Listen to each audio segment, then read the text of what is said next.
اور ہم نے انسان کو اپنے ماں باپ کے ساتھ نیک سلوک کرنے کا حکم دیا، بالخصوص ماں کے ساتھ احسان کا اور بھی زیادہ، کیونکہ اللہ فرماتے ہیں وَوَصَّيْنَا الْإِنسَانَ بِوَالِدَيْهِ إِحْسَانًا حَمَلَتْهُ أُمُّهُ كُرْهًا وَوَضَعَتْهُ كُرْهًا وَحَمْلُهُ وَفِصَالُهُ 30 شهرًا۔ بالخصوص ماں کے ساتھ احسان کا اور بھی زیادہ، کیونکہ اس کی ماں نے بڑی مشقت کے ساتھ اس کو پیٹ میں رکھا اور بڑی مشقت سے اس کو جانا، اور اس کو پیٹ میں رکھنے اور دودھ چھڑانے میں اکثر کم سے کم 30 مہینے ہو جاتے ہیں۔ کتنی طویل مشقت ہے، یہاں تک کہ جب وہ بچہ جوان ہوتا ہے اور دانائی کے زمانے 40 برس کو پہنچتا ہے تو جو سعید ہوتا ہے وہ کہتا ہے اے میرے پروردگار، مجھے اس پر مداومت دیجیے کہ میں ان نعمتوں کا شکر ادا کروں جو آپ نے مجھ کو اور میرے والدین کو عطا فرمائی، اور اس کی توفیق دیجیے کہ میں ایسے نیک کام کیا کروں جس سے آپ راضی ہو جائیں، اور میری اولاد میں بھی میرے نفع کے لیے صلاحیت پیدا فرمائیے۔ میں اپنے سارے گناہوں سے توبہ کرتا ہوں اور میں آپ کے فرمانبرداروں میں سے ہوں۔ یہی لوگ ہیں جن کے نیک کاموں کو ہم قبول کر لیں گے اور ان کی برائیوں سے درگزر کریں گے، اس طرح پر کہ یہ جنت والوں میں سے ہوں گے، اور یہ اس وعدے کی وجہ سے ہے جس کا ان سے دنیا میں کیا گیا تھا کہ نیک اعمال کا صلہ جنت ہے۔ حق تعالی شانہ نے اہل قرابت اور والدین کے بارے میں بار بار تاکید فرمائی ہے۔ اس آیت شریفہ میں خاص طور سے والدین کے بارے میں احسان کی خصوصی تاکید فرمائی کہ ہم نے والدین کے ساتھ بھلائی کا حکم دیا ہے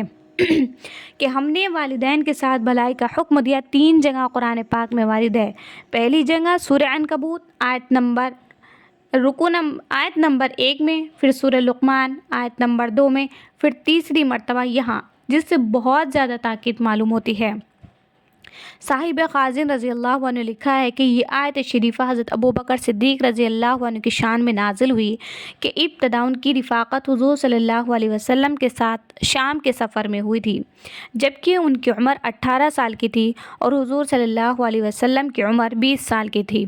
اس سفر میں راستے میں ایک بیری کے درخت کے پاس ان دونوں حضرات کا قیام ہوا۔ حضرت ابوبکر رضی اللہ عنہ وہاں ایک راہب تھا، اس سے ملنے تشریف لے گئے، اور حضور صلی اللہ علیہ وسلم درخت کے سائے میں تشریف فرما رہے۔ اس راہب نے حضرت ابوبکر رضی اللہ عنہ سے پوچھا کہ یہ شخص جو درخت کے نیچے ہے کون ہے؟ آپ نے فرمایا محمد بن عبداللہ بن عبد المطلب۔ راہب نے کہا خدا کی قسم یہ نبی ہے۔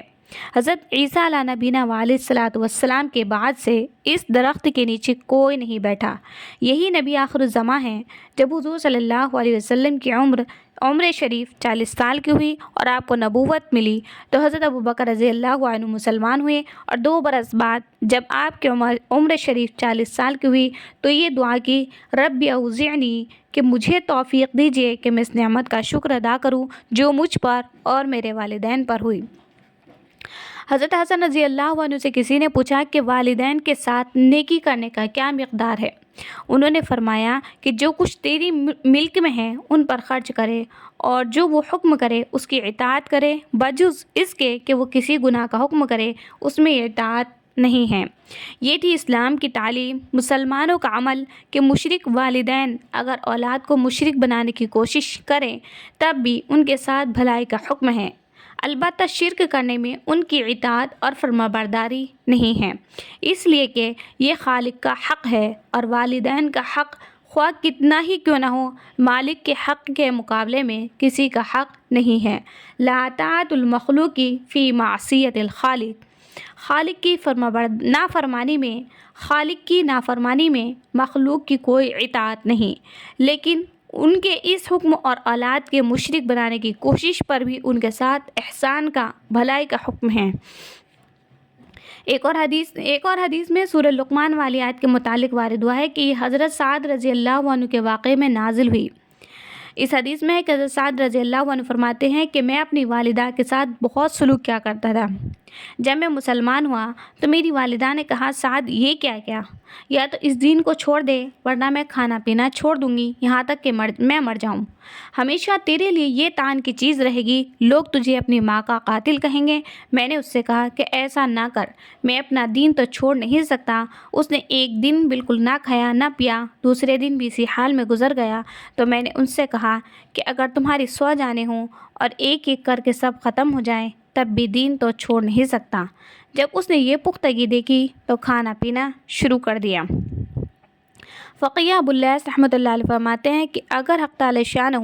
والدین کے حق کا حکم نہ بھی فرماتے تب بھی عقل سے یہ بات سمجھ میں آتی ہے کہ ان کا حق بہت ضروری اور اہم ہے۔ جائے گا اللہ جل شانہ نے اپنی سب کتابوں توریت، انجیل، زبور، قرآن شریف میں ان کا حق کا حکم فرمایا۔ تمام انبیاء کرام علیہ السلام کو ان کے حق کے بارے میں وحی بھیجی اور تاکید فرمائی اور اپنی رضا کو والدین کی رضا کے ساتھ وابستہ کیا اور ان کی ناراضگی پر اپنی ناراضگی مرتب